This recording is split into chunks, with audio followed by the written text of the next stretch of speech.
immediately. Speaking of people at risk, Torontonians are applying for housing, domestic abuse-related housing at a higher rate than ever before. People facing domestic abuse and violence and human trafficking are eligible by law for priority access to housing and what's called an in-demand form of housing.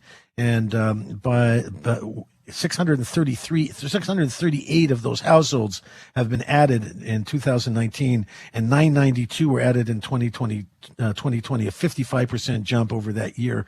That's the number of people that are looking to get out of an abusive situation and finding a place to live, not necessarily with kids, maybe individuals. Sometimes it's male, sometimes female, more often than not female. More than 225 applications have come in so far the first quarter of this year for housing.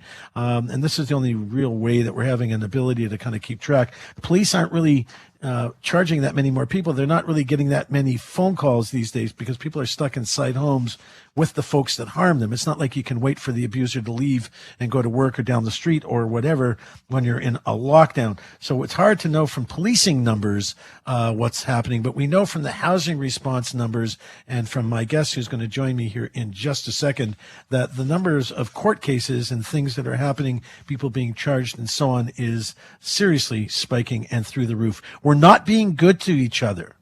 We're not being nice. As a matter of fact, we had a caller wanted to join our show a little bit and just wasn't nice to our operator.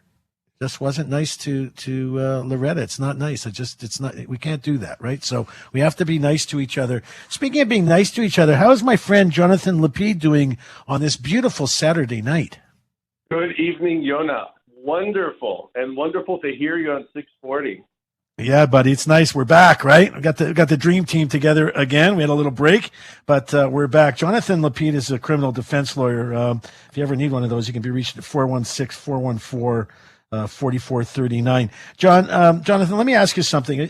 Like, you must be much busier. I know that you specialize in, just so you know, Jonathan specializes in DUIs and domestic assault and that kind of stuff.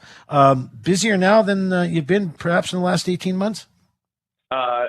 Perhaps in the last 25 years. Really? Like percentage-wise, would you say you're 10% busier, 25% busier? Give me an idea. If the CRA, the Canada Revenue Agency, is listening, then I'm but generally speaking, it's super busy, and it's regrettable. It's unfortunate because we know what it's attributed to, and you spoke to it a little bit early. But if you think about it, right. Yonah, the factors are all there. I mean, you have essentially two life partners in a confined area during a medical emergency with stay-at-home orders, no or limited employment and therefore no or limited income, food and living expenses, kids at home 24/7, and no outlets other than alcohol or drugs for some. This is a tinderbox waiting to explode.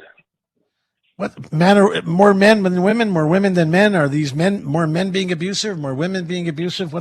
Give me a hint based on what you see in the courts. It's hard to say because traditionally it's been more men getting charged with domestic assault. And then in the last 10 years, I would say I've had quite a few female clients. But in all of the circumstances, it's not a surprise that people would be looking for social housing and shelters and independent living arrangements. Those numbers being up are quite consistent with what I'm seeing.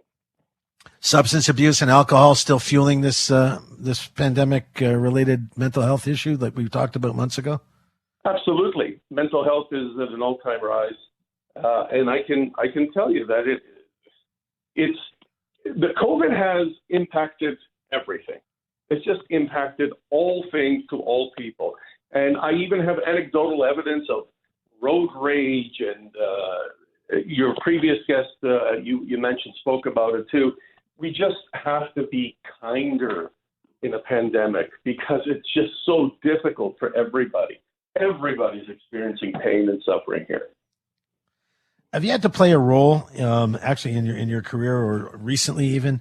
Have you had to play a role in trying to find housing for someone who's in an abusive situation, or do you just deal with the legal stuff and try to let the social service people deal with it, which I know can be a real nightmare if you're trying to navigate that world?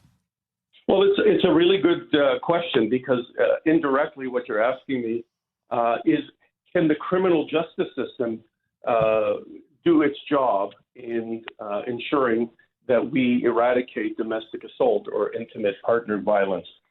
Right. And the answer, in my view, is no. It is a great system for enunciating and deterring after it's happened.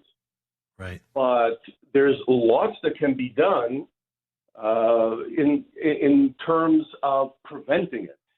And So, I can tell you that the courts are very adept at sending people to programs for rehabilitative purposes, such as PARS, which you're familiar with, yep. also known as Partner Assault Response Program. And this educates the offenders so they don't do it again. They don't become a recidivist or repeat offender. However, there are other things that can be done. So we got a minute left. Tell me some advice that you can give to someone who might be listening and having a difficult time living in an abusive situation.